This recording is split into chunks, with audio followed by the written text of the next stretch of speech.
Okay, so practice problem 3. Let's make sure we annotate to see what the problem is asking. We have point P.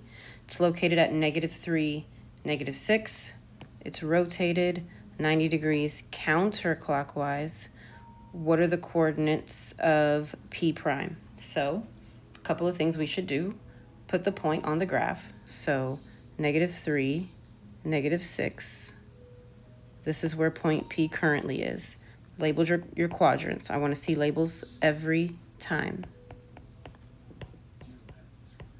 90 degrees, so I'm moving one quadrant counterclockwise. Again, they go in order, so it goes 1 to 2 to 3 to 4. So if I'm in 3, I end up in 4. So I'm going to end up here, quadrant 4, where x's are positive and y's are negative. Now, what are the numbers? I start with 3, 6, so I'm going to switch that to 6, 3, but my y needs to be negative. Oh, typo. I'll fix it for you guys. So it ends up at 6, -3, so you should have chosen A.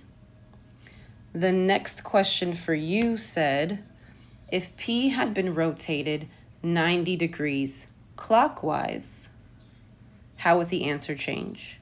So 90 degrees clockwise, it would go the other direction. So I'll change my color to red. Clockwise goes 1, 4,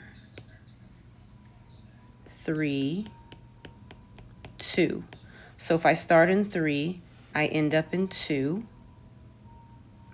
X and Y would still switch, but this time X is negative and Y is positive. So the 3 and the 6 will still switch,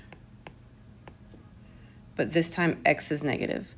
So for the slide that says what happened, you should have typed in, how will your answer change? Well, my answer would change because the X would be negative and the Y would be positive.